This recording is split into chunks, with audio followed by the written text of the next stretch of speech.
After more than 50 hours, I finally 100% Space Marine 2. I got all the achievements and beat the main campaign on Angel of Death and Operations mode on Ruthless difficulty.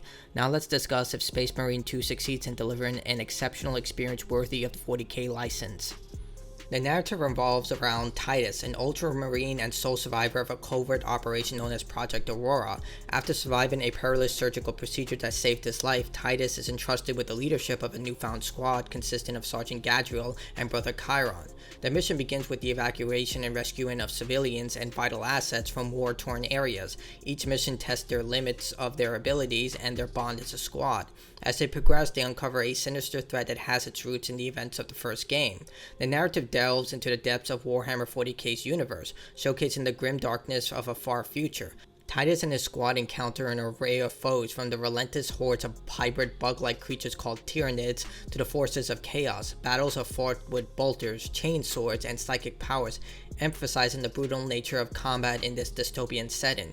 Throughout their journey, Titus grapples with the lingering trauma of his past, haunted by the memories of fallen comrades and failed missions.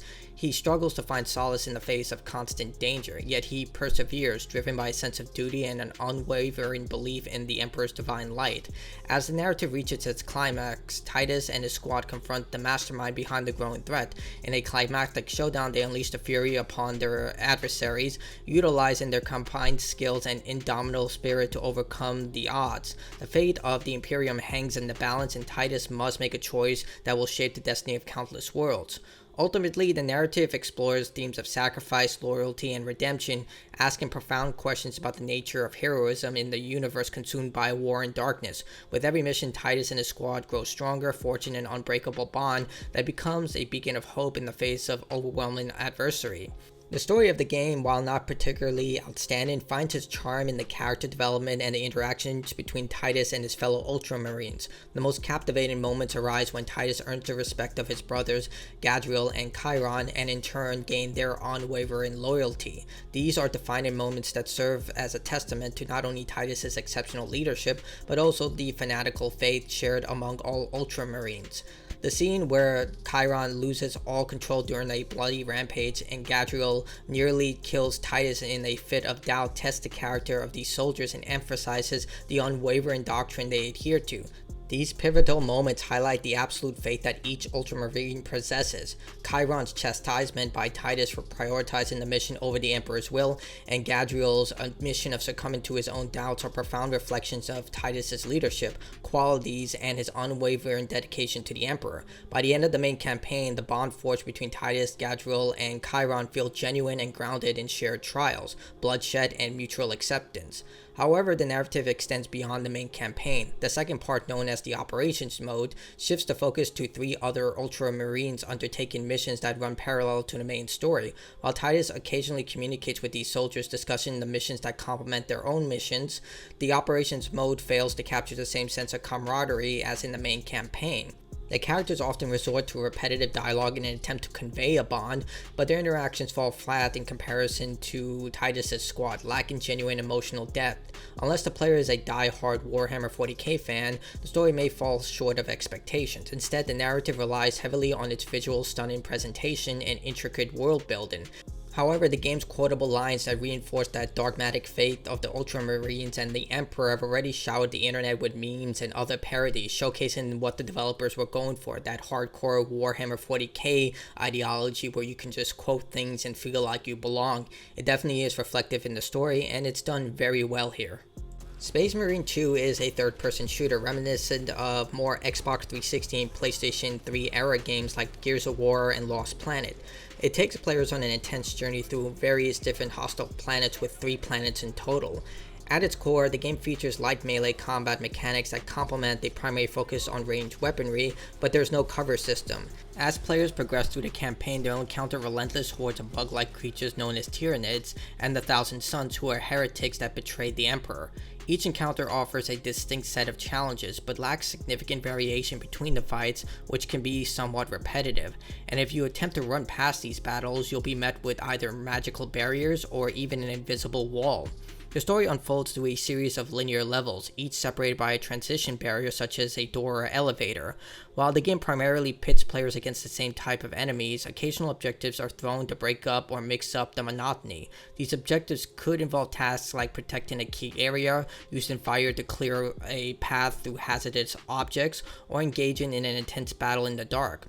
While these objectives add a layer of complexity to the combat, they don't fundamentally change the core gameplay loop.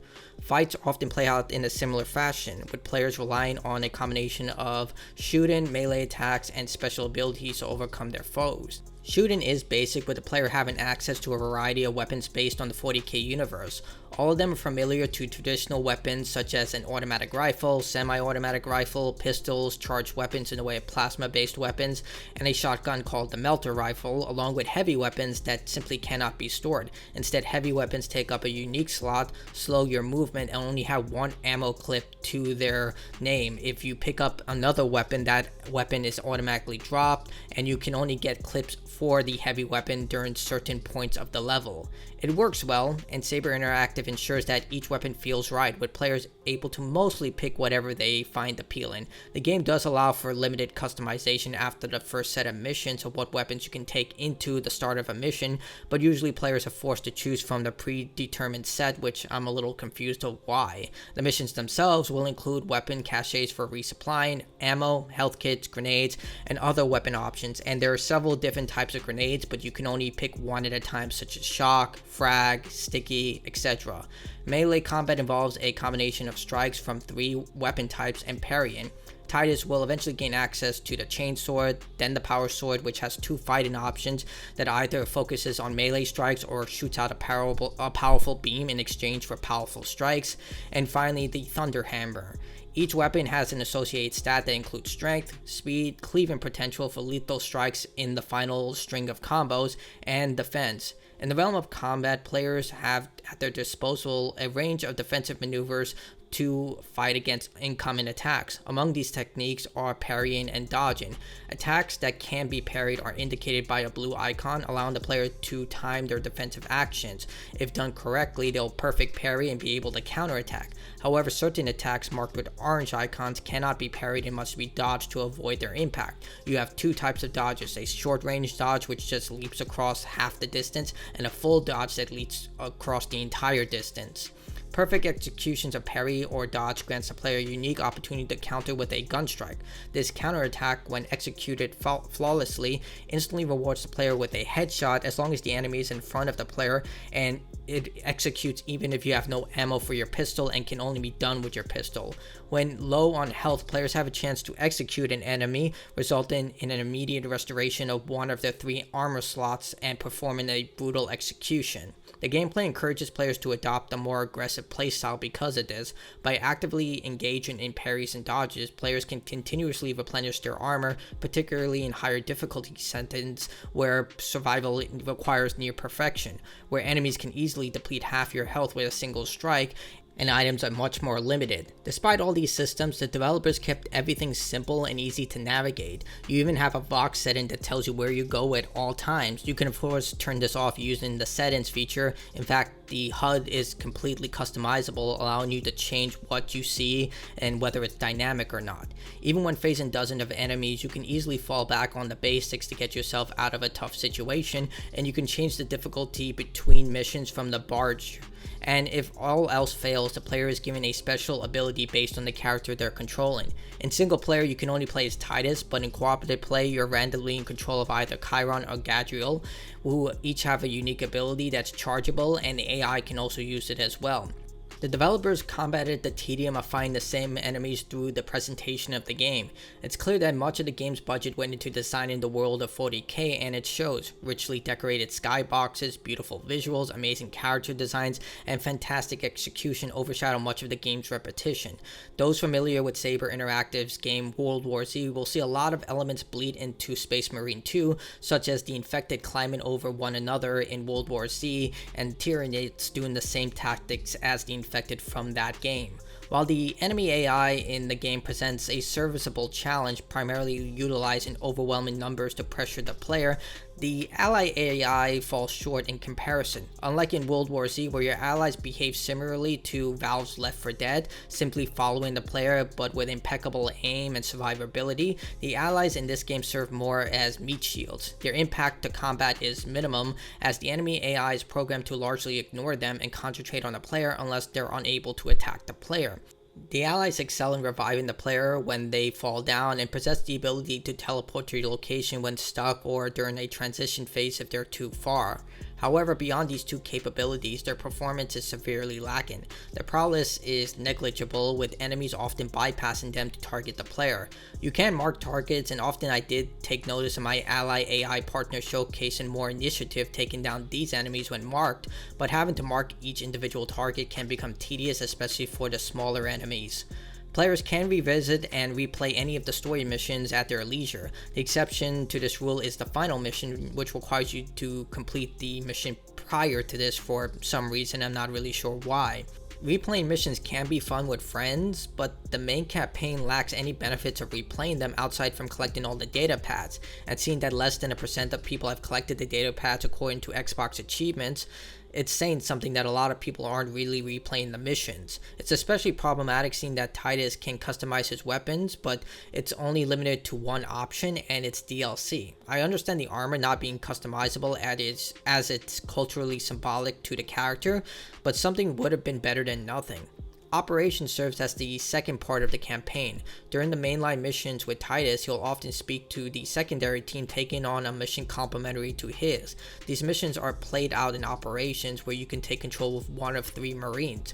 This is where Space Marine 2 really soars, as you can choose from one of 6 classes that each have unique ultimate abilities, armor set, armor points, and talent trees. Unfortunately, to balance all these classes, you can only choose from a limited selection of weapons that's unique to each class. For example, the heavy class gains access to heavy based weapons only, but has no melee weapon. I believe this is just to try and keep things balanced instead of making every warrior a jack of all trades. It also felt like the talent tree was an afterthought, as some of the abilities overlap between classes and don't really complement the class that you're with, so a lot of players may ignore the talent trees entirely or just pick some random elements to it. I didn't really think that there was any type of synergy going on between the classes when it came to the talent trees. Just pick whatever you like. There are 6 operations to choose from, and you can play them in whatever order you wish, either solo, with AI, or with human players. You're rewarded with experience for completing each checkpoint of a level, with small bonuses given for each individual accomplishment, such as kills, revives, and so on, but these are very minuscule. The bulk of the experience comes from completing the missions and each checkpoint. This approach has made playing with others a lot more enjoyable, as often I saw players never hoarding items, instead offering to other players who need them more, such as those with less health, need ammo, etc., because the whole point of each operation is to complete the entire thing to maximize experience, currency, and other benefits. If you do fail, there is no checkpoint and you must restart from the beginning, which gives more incentive to help one another. Players cannot choose the same class when diving into a mission, and there's no medic class. Instead, healing items are limited to health kits and special abilities like regaining health that was lost by attacking immediately after being damaged, similar to Bloodborne. As for now, players often use the heavy due to a multi-melter attack that allows them to heal rapidly and deal a lot of damage, or the tactician with the melter rifle due to the heavy damage and incredible health regeneration, so basically just use the melter rifle. And on Ruthless difficulty, this is a must, as mistakes are often punished with nearly 60% health loss with a single hit, and sometimes enemies taking 9 to 12 shots to just stagger. Each class has a maximum level cap of 25, and experience points gained with one class is not shared with the other class even if they use the same weapons.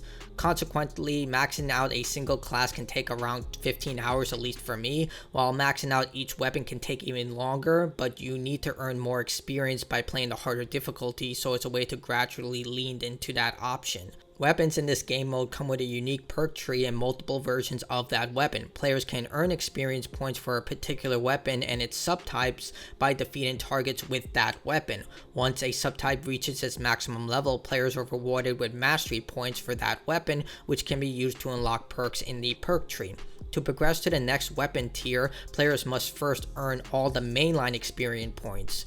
Once they have reached that level requirement, they gain access to the next set of subtypes. The process of earning experience points and unlocking mastery points is then repeated until all the weapon and its subtypes are maxed out. Players have the option to reset their mastery points at any time. However, if you wish to accelerate the process, they can use armory points earned by defeating mini-bosses in the operations mode or found hidden in the map by only investing the armory point into the subtype only, not the mainline experience, which requires its own dedicated experience system.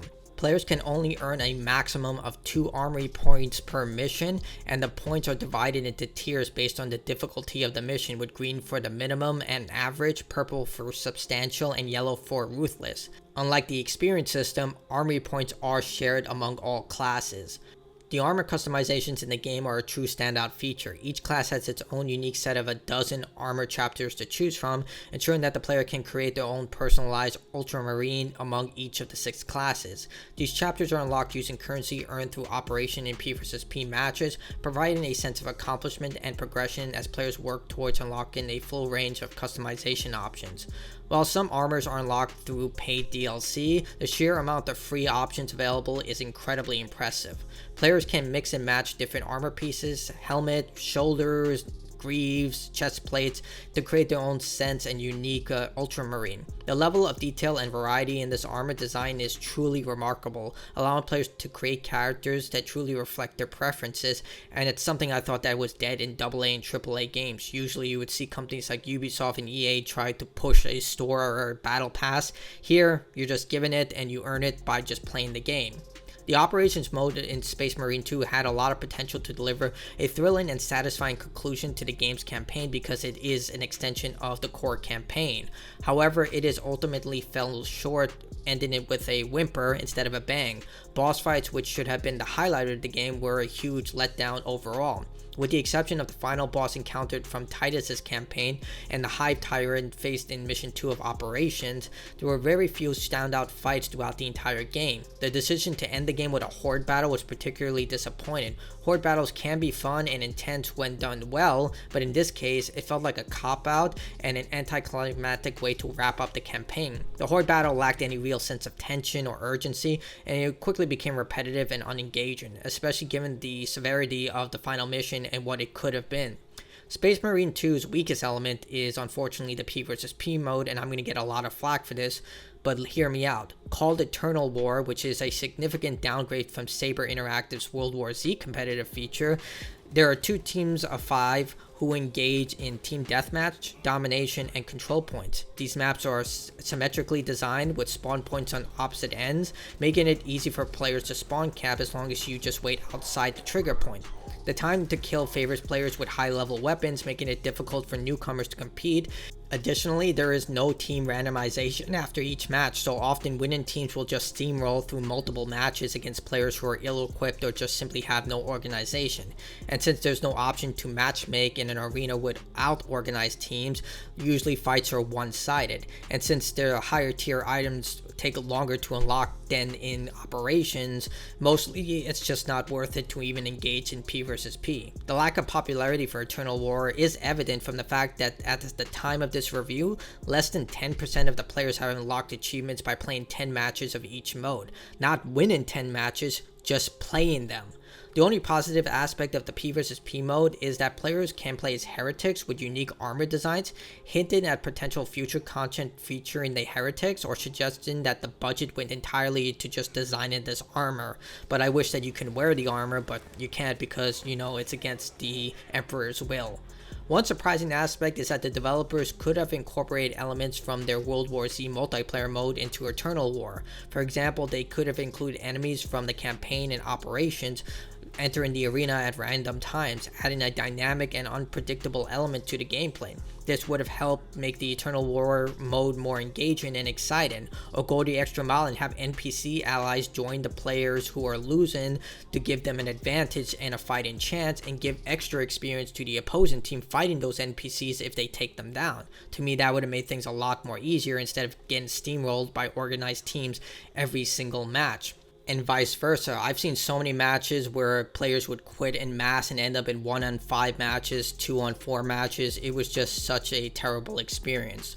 Overall, Eternal War feels like an afterthought tacked onto Space Marine 2 with little care given to its design. Even the maps look like they were using whatever assets they could hot glue together. I've seen Halo custom forge maps with more effort than this. The lack of innovation, poor map design, and unbalanced gameplay makes it a disappointing experience for players.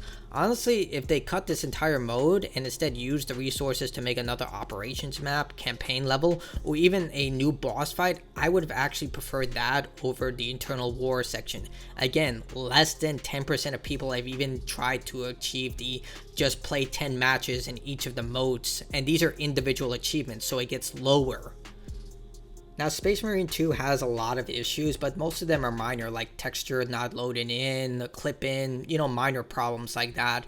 But the biggest issue right now is the network issues. During my playtime with the game, I encountered frequent stuttering and lag issues, especially in operations mode. I found in P versus P mode, I can get into a match in 1 second, and other times I would wait 15 minutes in order to get into a match. I'm not sure if that's because players are constantly quitting matches due to the whole unbalancing issues. But regardless, definitely the biggest issue right now is the netcode issues. I also noticed that a lot of people had high ping, but I never did. So I'm not sure it's because I have good internet. It could be that as well, but regardless, it seems like a lot of people are having network issues. I checked on Reddit, I talked to a few people, and they are expressing that they've had a lot of lagging, a lot of drops, so it's pretty problematic. There's also an issue where if you end up leaving a match in operations or your team quits, you may be locked out of the online mode until you return to the title menu, and it's really frustrating. Space Marine 2 takes a classic approach to gameplay, focusing on burst playtime rather than lengthy sessions. This design choice allows players to engage in focused, action-packed experiences, gradually unlocking content and rewarding them for their time investment, something that was common within the Xbox 360 and PlayStation 3 age. The game's presentation has garnered significant praise from 40k fans, captivating both longtime players and newcomers alike. As a newcomer to the franchise, my first experience being 40k Boltgun, the game sparked such a huge interest that I eagerly delved into 10 hours of Warhammer lore videos, eager to expand my knowledge of this vast and captivating universe, and even encouraged me to replay 40k Boltgun just to see what I missed, and I can appreciate that game a lot more after playing this game. While Space Marine 2 may not revolutionize the gaming landscape or offer a morally complex narrative, it embraces its role as a straightforward and immersive shooter that simply wants you to have fun. As an Ultramarine, players can take on the sacred duty of executing the Emperor's will, which involves eliminating all threats that oppose him. This is a clear-cut objective that resonates with the 40k universe, where the Ultramarines serve as an unwavering guardian of humanity, and above all, give their life to the Emperor. It's a simple, very well done game that's just here to have fun and make sure you're entertained. Shoot some stuff, gather some stuff, and enjoy yourself. That's the whole point of Space Marine 2, and they did it very well. Who would defy his righteous